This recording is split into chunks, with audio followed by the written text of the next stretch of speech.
8वां, यदि दो कोटि के एक सारणी के सभी अवयव शून्य या एक हो तो सारणी का धनात्मक मान होने की क्या प्रायिकता है।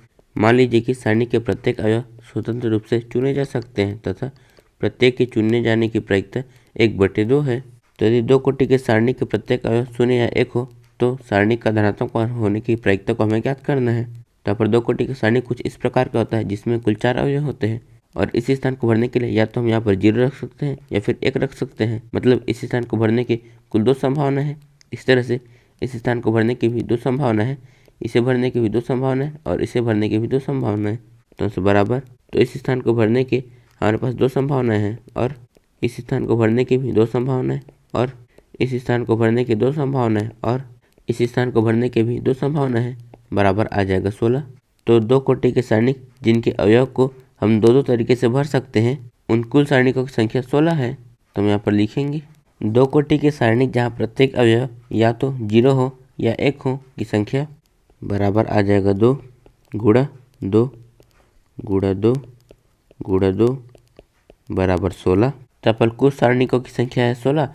तो अब हम इन 16 सारणिकों में से धनात्मक मान वाले सारणिकों की संख्या को ज्ञात करेंगे। यहाँ पर दो कोटि का सारणी कुछ इस प्रकार का है जिसके अवयव A, B, C और D है और जब हम इनका प्रसारण करेंगे तो यहाँ पर यह हो जाएगा AD ऋण BC और हमें सारणी का धनात्मक मान तभी मिल सकता है जब AD का मान BC से बड़ा हो, मतलब A और D का मान हमेशा 1 हो और यहाँ पर या तो B का मान 1 हो सकता है, C का मान 0। इस तरह से जब A और D का मान 1 होगा तो यहाँ पर B का मान 0 हो सकता है, C का मान 1 और A और D का मान जब 1 होगा तो यहाँ पर इन दोनों का मान 0 हो सकता है। तो यहाँ पर ऐसे केवल 3 सारणिक है जिनका मान धनात्मक है। तो यहाँ पर धनात्मक मान वाले सारणिकों की संख्या हो जाएगी 3। तो अब हम अभिष्ट प्रायिकता ज्ञात करेंगे। तो हम इसमें सारणिक का धनात्मक मान होने की क्या प्रायिकता है इसे हमें ज्ञात करना है। तो यहाँ पर कुल सारणिकों की संख्या है 16 और धनात्मक मान वाले सारणिकों की संख्या है 3। तो यहाँ पर इसकी प्रायिकता हो जाएगी 3/16, मतलब सारणी का धनात्मक मान होने की प्रायिकता 3/16 है। 9वां, एक इलेक्ट्रॉनिक असेंबली के 2 सहायक निकाय A और B हैं। पूर्ववर्ती निरीक्षण द्वारा निम्न प्रायिकताएं ज्ञात हैं। पहला, A के असफल होने की प्रायिकता 0.2 है। B के अकेले असफल होने की प्रायिकता 0.15 है।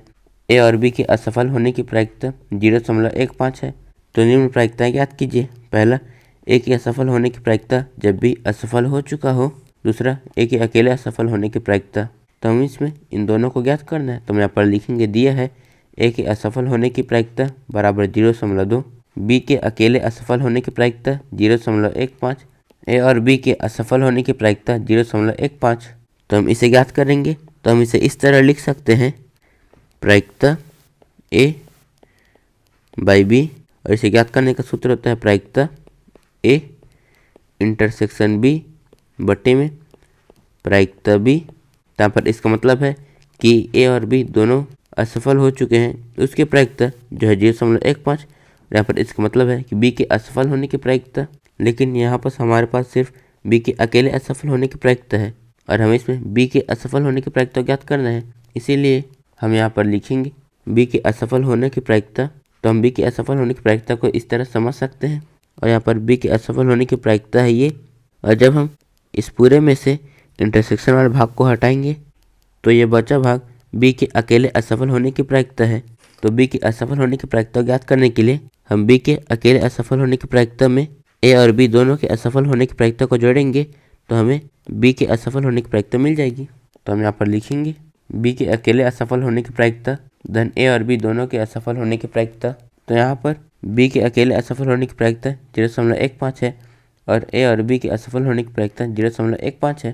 तो हम यहाँ पर लिखेंगे बराबर 0.15 धन 0.15, तो बराबर में आ जाएगा 0.30। तो अब हम A के असफल होने की प्रायिकता ज्ञात करेंगे जब B असफल हो चुका है।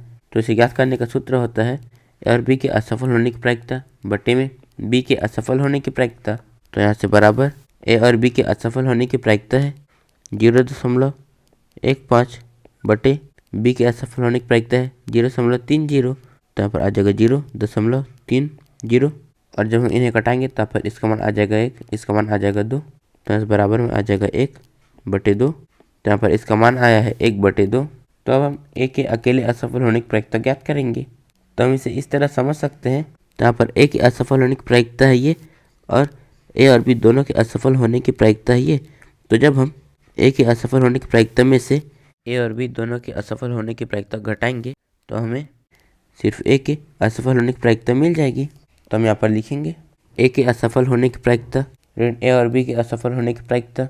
तो यहाँ पर ए के असफल होने की प्रायिकता 0.2 है और ए और बी के असफल होने की प्रायिकता 0.15 है और हम इसे 0.20 भी लिख सकते हैं। तो हम यहाँ पर लिखेंगे बराबर 0.20 ऋण 0.15। तो यहाँ से बराबर हम इन्हें घटाएंगे तो यहाँ पर आ जाएगा 0.05। तो यहाँ पर ए के अकेले असफल होने की प्रायिकता 0.05 है। 10वां थैला 1 में 3 लाल तथा 4 काली गेंदें हैं तथा थैला 2 में 4 लाल तथा 5 काली गेंदें हैं। एक गेंद को थैला 1 से थैला 2 में स्थानांतरित किया जाता है और तब एक गेंद थैला 2 से निकाली जाती है। निकाली गई गेंद लाल रंग की है। स्थानांतरित गेंद की काली होने की प्रायिकता ज्ञात कीजिए। तो यहाँ पर हम थैला 1 से थैला 2 में एक गेंद स्थानांतरित करते हैं, फिर हम थैला 2 से एक गेंद निकालते हैं जो लाल रंग की है। तो हम इसमें थैला 1 से थैला 2 में स्थानांतरित की गई गेंद काली रंग की है, इसकी प्रायिकता को हमें ज्ञात करना है। और यहाँ पर एक घटना घटित हो चुकी है, इसीलिए हम इसे बेस थ्योरम द्वारा हल करेंगे। तो हम यहाँ पर 3 कथन मानेंगे। पहला कथन E1, दूसरा कथन E2, तीसरा कथन A। यहाँ पर E1 है स्थानांतरित की गई गेंद काली है और E2 है स्थानांतरित की गई गेंद लाल है और हम कथन A उसे मानते थे जो घटना घटित हो चुकी है। तो यहाँ पर थैला 2 से निकाली गई गेंद लाल रंग की है, तो हम यहाँ पर A लिखेंगे। थैला 2 में से निकाली गई गेंद लाल है, तो अब हम स्थानांतरित की गई गेंद काली है, इसकी प्रायिकता को हम ज्ञात करेंगे, मतलब हम PE1 ज्ञात करेंगे। तो पर थैला 1 में कुल गेंदों की संख्या है 7 और काली गेंदों की संख्या है 4। तो थैले 1 से थैले 2 में स्थानांतरित की गई काली गेंदों की प्रायिकता हो जाएगी 4/7। तो हम इसी तरह से स्थानांतरित की गेंद लाल रंग की है, इसकी प्रायिकता ज्ञात करेंगे, मतलब हम PE2 ज्ञात करेंगे। तो यहाँ पर थैला 1 में कुल गेंदों की संख्या है 7 और लाल गेंद की संख्या है 3। तो थैले 1 से थैले 2 में स्थानांतरित की गई गेंद लाल रंग की है, इसकी प्रायिकता हो जाएगी 3/7। तो यहाँ पर तो अब हम प्रायिकता A/E1 ज्ञात करेंगे। तो यहाँ पर इसका मतलब है कि E1 हो चुका है, A की प्रायिकता को हमें ज्ञात करना है, मतलब थैले 1 से स्थानांतरित की गेंद काली रंग की है, ये तो हमें पता है। तब हमें थैले 2 से निकाली गई गेंद लाल रंग की है, इसकी प्रायिकता को ज्ञात करना है। तो यहाँ पर थैले 1 में कुल 4 काली गेंद है, तो जब हम 4 में से एक गेंद को थैले 1 से थैले 2 में स्थानांतरित करेंगे तो थैले 2 में काली गेंदों की संख्या 6 हो जाएगी। तो थैले 2 में लाल गेंदों की संख्या 4 और काली गेंदों की संख्या 6, तो यहाँ पर कुल गेंदों की संख्या हो जाएगी 10। तो यहाँ पर थैले 2 से निकाली गई गेंद लाल रंग की, इसकी प्रायिकता हो जाएगी 4/10। इसी तरह से हम प्रायिकता A/E2 ज्ञात करेंगे।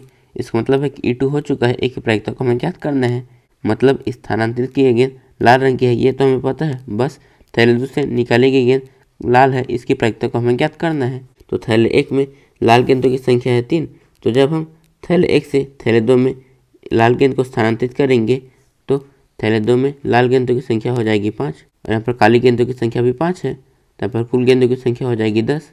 तो हमें थैले 2 से निकाली गई गेंद लाल रंग की है, इसकी प्रायिकता को ज्ञात करना है। तो यहाँ पर प्रायिकता A/E2 का मान आ जाएगा 5/10। तो अब हम प्रायिकता E1/A ज्ञात करेंगे। तो यहाँ पर इसका मतलब है कि यहाँ पर A घटित हो चुका है, E1 को हमें ज्ञात करना है, मतलब थैले 2 से निकाली गई गेंद लाल रंग की, ये तो हमें पता है, तब हमें स्थानांतरित की गई गेंद काली रंग की है, इसे हमें ज्ञात करना है। और इसे ज्ञात करने का सूत्र होता है प्रायिकता E1 इंटरसेक्शन A बटे में, यहाँ पर इस तरफ जो रहता है हम उसे बटे में लिखते हैं, तो यहाँ पर आ जाएगा प्रायिकता A। तो यहाँ बराबर हम इसे इस तरह लिख सकते हैं, प्रायिकता E1 गुणा प्रायिकता A/E1। हम इसे इस तरह लिख सकते हैं, प्रायिकता E1 गुणा प्रायिकता A/E1 धन प्रायिकता E2 गुणा प्रायिकता A/E2। तो अब हम इसमें इनके मान को रखेंगे, तो हम यहाँ पर लिखेंगे प्रायिकता E1/A बराबर, यहाँ पर इसका मान है 4/7 और इसका मान है 4/10। तो हम यहाँ पर लिखेंगे 4/7 गुणा 4/10 बटे, यहाँ पर इसका मान है 4/7 और इसका मान है 4/10। तो यहाँ पर 4/7 गुणा 4/10 धन, यहाँ पर इसका मान है 3/7 और इसका मान है 5/10। तो हम यहाँ पर लिखेंगे 3/7 गुणा 5/10। तो यहाँ से प्रायिकता E1/A बराबर, हम इनका गुणा करेंगे तो यहाँ पर आ जाएगा 16/70 बटे, हम इनका और इनका गुणा करेंगे तो यहाँ पर आ जाएगा 16/70 धन 15/70। फिर इस 70 से ये दोनों कट जाएंगे तो प्रायिकता E1/A बराबर यहाँ पर आ जाएगा 16 बटे, हम 16 में 15 जोड़ेंगे तो यहाँ पर आ जाएगा 31। तो यहाँ पर थैलेदो से निकाली गेंद लाल रंग की है, तब स्थानांतरित की गई गेंद काले रंग की है, इसके प्रायिकता 16/31 है। 11 यदि ए और बी दो ऐसी घटनाएं हैं कि प्रायिकता ए 0 के बराबर नहीं है और प्रायिकता B/A बराबर 1 है, तब ए बी का उपसमुच्चय है, बी ए का उपसमुच्चय है, सी बी बराबर 5 है, डी ए बराबर 5 है। जब प्रायिकता ए 0 के बराबर नहीं है और प्रायिकता B/A 1 के बराबर है, तब हमें बताना है कि इनमें से कौन सा उत्तर सही है। तो हम यहाँ पर लिखेंगे, दिया है प्रायिकता B/A बराबर 1 और हम प्रायिकता B/A को लिख सकते हैं प्रायिकता A इंटरसेक्शन B बटे में प्रायिकता A बराबर 1। फिर हम इसे इस तरफ ले जाएंगे, यहाँ पर आ जाएगा प्रायिकता A इंटरसेक्शन B बराबर, यहाँ पर आ जाएगा प्रायिकता A, और यहाँ प्रायिकता A इंटरसेक्शन B प्रायिकता A के बराबर है, तो इसका मतलब है कि A इंटरसेक्शन B बराबर A है। तो यहाँ पर A इंटरसेक्शन B A के बराबर है, तो यहाँ पर इसका मतलब है कि A B का उपसमुच्चय है। तो यहाँ पर हमारा सही उत्तर है A। 12 यदि प्रायिकता A/B प्रायिकता A से बड़ा है, तब निम्न में से कौन सही है। A प्रायिकता B/A प्रायिकता B से छोटा है, B प्रायिकता A इंटरसेक्शन B प्रायिकता A गुणा प्रायिकता B से छोटा है, C प्रायिकता B/A प्रायिकता B से बड़ा है, D प्रायिकता B/A प्रायिकता B के बराबर है। तो हमें इसे बताना है कि जब ये इससे बड़ा है तो इनमें से कौन सा उत्तर सही है। तो हम यहाँ पर लिखेंगे, दिया है प्रायिकता A/B प्रायिकता A से बड़ा है, तो यहाँ पर इसका सूत्र होता है प्रायिकता A इंटरसेक्शन B बटे में प्रायिकता B जो कि बड़ा है प्रायिकता A से। फिर हम प्रायिकता B को इस तरफ ले जाएंगे तो यहाँ पर आ जाएगा प्रायिकता A इंटरसेक्शन B जो कि बड़ा है प्रायिकता A गुणा प्रायिकता B। यहाँ पर ये इनसे छोटा है और ये इनसे बड़ा है, इसलिए यहाँ पर यह वाला उत्तर सही नहीं है। और यहाँ पर इन सभी में प्रायिकता B/A है, तो हम इसे भी प्रायिकता B/A में बदलेंगे। तो उसके लिए हम दोनों तरफ प्रायिकता A से भाग देंगे। तो हम यहाँ पर लिखेंगे, दोनों तरफ प्रायिकता A से भाग देने पर, तो जब हम इसमें प्रायिकता A का भाग करेंगे तो यहाँ पर आ जाएगा प्रायिकता A इंटरसेक्शन B बटे में प्रायिकता A जो कि बड़ा है प्रायिकता A गुणा प्रायिकता B बटे प्रायिकता A। तो यहाँ पर इससे ये कट जाएगा और यहाँ पर किसका सूत्र होता है प्रायिकता B/A का जो कि बड़ा है प्रायिकता B से। तो यहाँ पर हमारा उत्तर है प्रायिकता B/A प्रायिकता B से बड़ा है, तो यहाँ पर हमारा सही उत्तर है C। 13 यदि A और B ऐसी दो घटनाएं हैं कि प्रायिकता A धन प्रायिकता B ऋण प्रायिकता A और B बराबर प्रायिकता A, तब A प्रायिकता B/A बराबर 1 है, B प्रायिकता A/B बराबर 1 है, C प्रायिकता B/A बराबर 0, D प्रायिकता A/B बराबर 0। तो हमें इसे बताना है कि जब ये इसके बराबर है तो इनमें से कौन सा उत्तर सही है। और यहाँ पर A और B का मतलब है प्रायिकता A इंटरसेक्शन B, तो हम यहाँ पर लिखेंगे, दिया है प्रायिकता A धन प्रायिकता B ऋण प्रायिकता A इंटरसेक्शन B बराबर प्रायिकता A। प्रायिकता A से प्रायिकता A कट जाएगा, फिर हम प्रायिकता A इंटरसेक्शन B को इस तरफ ले जाएंगे तो यहाँ पर आ जाएगा प्रायिकता B बराबर प्रायिकता A इंटरसेक्शन B। तो यहाँ पर इन सभी में प्रायिकता B/A और प्रायिकता A/B है, और यहाँ पर हमारे पास सिर्फ प्रायिकता B है, इसीलिए हम प्रायिकता A/B ज्ञात करेंगे। तो हम यहाँ पर लिखेंगे प्रायिकता A/B बराबर, इसका सूत्र होता है प्रायिकता A इंटरसेक्शन B बटे प्रायिकता B।